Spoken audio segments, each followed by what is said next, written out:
Bismillahirrahmanirrahim. Assalamualaikum warahmatullahi wabarakatuh. Yang berbahagia pensyarah yang amat berhormat Tuan Muhammad Fauzi bin Mukhtar. Saya Zaid Nur Fitri bin Zakaria bersama ahli kumpulan Muhammad Najib bin Syamsuddin, Muhammad Fadli Abrar bin Mazuki. Dalam kelas Undang-Undang Jenayah Syariah ni akan membentangkan Seksyen 26 iaitu perbuatan persediaan persetubuhan luar nikah di bawah Enakmen Jenayah Syariah Selangor 1995, Seksyen 26. Okay, InsyaAllah. Sebelum kita pergi lebih jauh, saya akan terangkan sedikitlah tentang definisi seksyen yang kami akan bentangkan ini, iaitu seksyen persediaan untuk melakukan persetubuhan luar nikah. Okey, perbuatan persediaan persetubuhan luar nikah ni merupakan perbuatan yang disebut mukadimah zina atau taqarrub zina. Inilah dia punya keynote dia.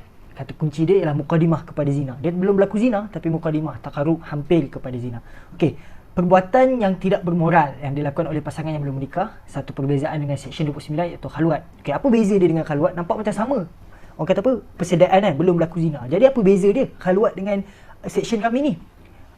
Apa beza adalah contoh dia, iaitu persediaan persetubuhan luar nikah ni ialah perbuatan yang tidak moral adalah bercium, berpelukan dan sebagainya. Maknanya dah sentuhan. Tidak berlaku sentuhan zina lagi.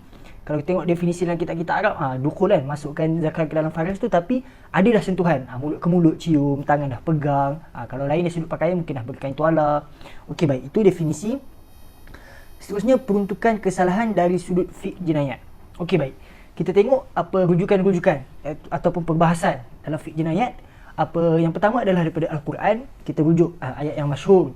A'udzubillahi minasyaitonirrajim wa la taqrabuz zina innahu kana fahishatan wa sa'an sabila. Okey, baik. Surah Al-Isra ayat 32, iaitu dia, janganlah kamu menghampiri zina, sungguhnya zina itu adalah satu perbuatan yang keji dan satu jalan yang jahat. Yang mana Ibnu Katsir dalam tafsirnya Tafsir Al-Azim mengatakan zina itu haram, tapi Allah melarang segala perkara yang membawa dekat ataupun seruan-seruan, sebab-sebab yang membawa kepada zina. Kalau kita tengok surah Al-Mu'minun ayat 57, kita lihat yang mana perbuatan zina itu dosa besar.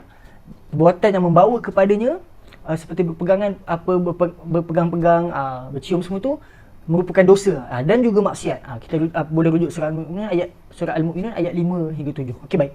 Kita tengok pula hadis riwayat Al-Bukhari dan Muslim, la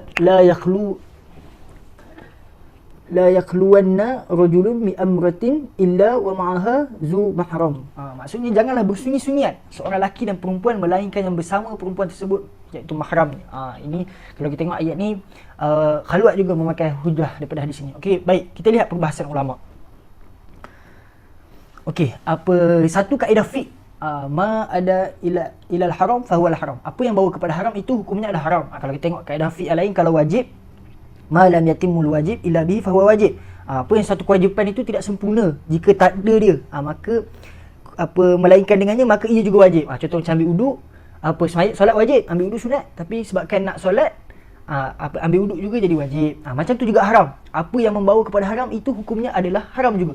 Zina haram, jadi apa perbuatan yang membawa kepada zina? Zina hati, yang tadi dah, di bawah seksyen kami ni, berpegang tangan apa semua, turut juga haram. Okey, jika perbuatan seseorang itu belum sampai kepada tahap zina yang membawa hukum had ataupun hudud, kini zina membawa hukum hudud, maka ia dikenakan ta'zir. Jika berlaku zina, ia dikenakan had, dikenakan hudud. Tapi perbuatan yang belum ke tahap zina, maka ia dikenakan ta'zir. Ta'zir lah, kita tengoklah hukuman-hukuman apa yang ada di bawah peruntukan seksyen ni nanti. Okey, baik. Peruntukan kesalahan dari sudut maqasidus syariah. Okey, kalau kita tengok maqasid syariah, ada menjaga harta, menjaga nyawa. Jadi fokus seksyen kami ni, fokus persediaan berlaku persetubuhan luar nikah ini adalah hifzu an-nas, menjaga keturunan. Islam menekankan aspek penjagaan keturunan kerana ia menjamin terpeliharanya nyawa dan tubuh badan. Menjaga keturunan supaya tidak menimbulkan kekeliruan dalam nasab keturunan. Oleh itu Islam mengharamkan umatnya mendekati pelakuan zina, berkedudukan liwat dan fawahish, perkara keji. Ini kita tengok menjaga keturunan. Kalau kita tengok akibat-akibat daripada perbuatan zina, perbuatan keji ini adalah memberi kesan buruk kepada keturunan, melahirkan anak yang di luar nikah. Jadi menjadi efek yang sangat buruklah kepada keturunan. Okey, baik. Seterusnya kita lihat peruntukan kesalahan dari sudut undang-undang syariah dan sivil. Yang mana undang-undang di sudut syariah mengenakan jika disabitkan kesalahan, didenda tidak melebihi RM5,000 atau dipenjarakan selama tempoh tidak melebihi 3 tahun atau disebat tidak melebihi 6 kali sebatan atau mana-mana kombinasi hukuman itu. Okey, baik, kita tengok pula undang-undang sivil. Walaupun kita ni pelajar syariah, pelajar ni lah ambil diploma agama syariah ni, kita kena tengok juga sivil memperuntukkan apa. Okey, baik. Dalam undang-undang jenayah sivil di bawah Akta 574, tiada peruntukan undang-undang bagi kesalahan tersebut. Tak ada fokus lah.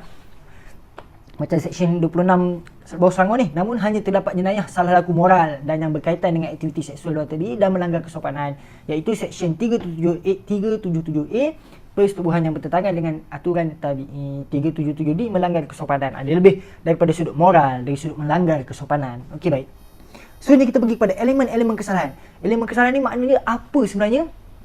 Perbuatan-perbuatan, elemen-elemen benda-benda yang dibuat itu boleh disabitkan dengan kesalahan Seksyen 26 ni tadi, iaitu persediaan melakukan persetubuhan di luar nikah. Okay, yang pertama, elemen ini perlu dibuktikan oleh pendakwa terlebih dahulu. Pendakwa yang membuktikan. Okey. Yang kedua, elemen utama yang perlu dibuktikan ialah kewujudan perbuatan yang dianggap sebagai persediaan ke arah melakukan satu persetubuhan haram. Ada perbuatan tu. Tak boleh suka-suka hati je dakwa orang kan. Tangkap orang. Yang ketiga, perbuatan itu mempunyai pendekatan yang relevan.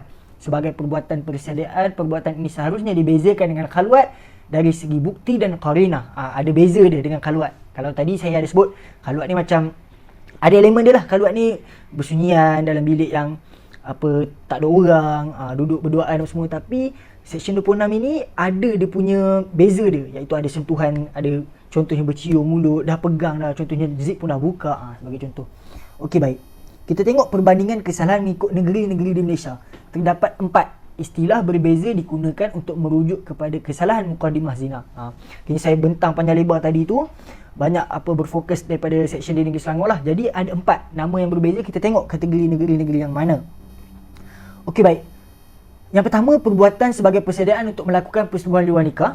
Okey, ini yang saya sebutkan tadi, ia ada di wilayah Persekutuan, Pulau Pinang, Johor, Terengganu dan Sarawak. Daripada seksyen yang beza-beza lah, 27, 24, 29, 21 tu.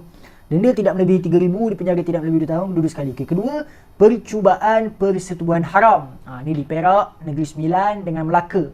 Dia punya denda pun berbeza. Melaka tu agak tinggi, tidak melebihi 5,000, penjara tak lebih 360 bulan, duduk sekali. Okey, baik. Yang ketiga, taqarrub zina. Taqarrub zina ni seksyen 81 di Sabah. Sabah panggil taqarrub zina. Hampir taqarrub ni qarib, rapat, akrab dengan zina. Sangat hampir dengan zina. Denda tidak melebihi RM3,000 atau penjara selama tempoh tidak melebihi 2 tahun atau kedua-duanya sekali. Okey, muqaddimah zina. Muqaddimah zina Perlis, Kedah dan Kelantan. Perlis seksyen 49, Kedah 12, Kelantan seksyen 12. Okey, kalau kita tengok kalau di Kedah hukuman dia ni lah tidak melebihi 3,000, penjara tidak melebihi 2 tahun atau keduanya sekali. Lebih kurang agak Kelantan. Tapi Kelantan ada sebat keduanya dan disebat tidak melebihi 3 kali. Kelantan ada sebat. Okey, baik. Seterusnya kita pergi kepada contoh kes. Saya terang-terang panjang lebar tadi apa bukti ataupun apa kes yang sebelum ni pernah berlaku di bawah seksyen yang saya sebutkan tadi. Ikut negeri masing-masing, ada sebut taqarrub zina, ada yang sebut persediaan melakukan hubungan luar tabi'i, persediaan melakukan hubungan persetubuhan luar nikah. Okey, baik. Kes pendakwa syar'i vs Muhammad Samiun bin Hadi. Disabit kesalahan di bawah seksyen 29, nama kesalahan jenayah syariah Terengganu. Ni Terengganu dalam kurungan takzir. Elemen pembuktian. Apa yang elemen-elemen yang dibuktikan dia ni bersalah? Pertama, melalui keterangan, iaitu saksi yang melihat perbuatan. Kalau kita tengok kes ni, nanti boleh baca lah. Saya tengok kes ni yang mana saksi nampak zip yang perempuan tu dah terbuka. Macam banyak dah lah perbuatan yang tapi tak nampak lah perbuatan zina lagi, tapi yang laki tu dah duduk atas perempuan tu, zip dah terbuka, dah berpegang, banyak dah benda tu. Okey, melalui qarinah dihukumkan sebanyak 2,700. Okey, hukuman dia dihukumkan sebanyak 2,700 atau 1 bulan penjara sekiranya gagal membayar denda. Kesimpulan. Okey, baik, kesimpulan. Persediaan persetubuhan luar nikah atau juga dikenali sebagai mukadimah zina atau taqarrub zina. Okey, baik. Kalau kita tengok khalwat, ada denda, ada hukuman dia yang sebabkan tu juga makan hujah tu lah, wala taqrabu zina janah bil zina. Lebih-lebih lagi lah di bawah seksyen ini persetubuhan persediaan untuk melakukan persetubuhan persetubuhan luar nikah ni, persetubuhan saya asyik tersasul je kan. Perbuatan persediaan persetubuhan luar nikah. Okey. Dia ni lebih-lebih lagi lah salah. Sebab kalau khalwat tu berdua-duaan, tapi yang ni dah buat dah perbuatan-perbuatan tu, bercium, berpegang, lebih-lebih lagi lah salah. Okey. Malaysia memperuntukkan hukuman yang sama untuk kesalahan persediaan melakukan persetubuhan luar nikah, iaitu denda tidak melebihi 3,000 atau penjara tidak melebihi 2 tahun. Negeri Kelantan pula menambah hukuman sebatan sebanyak 3 kali rotan yang disebutkan tadi. Jadi kesimpulannya, seksyen ini sangat pentinglah untuk kita teladani sampai kita rujuk, sebab kita tengok perbuatan-perbuatan buruk zina ni membawa bermacam kerosakan kepada masyarakat, membawa bermacam kerosakan kepada awam. Jadi perbuatan zina yang berkerosakan, jadi apa yang membawa kepada ia juga turut sama haram, turut sama ada hukuman dia tersendiri. Okey, itu saja daripada saya dan kumpulan saya. Assalamualaikum warahmatullahi wabarakatuh.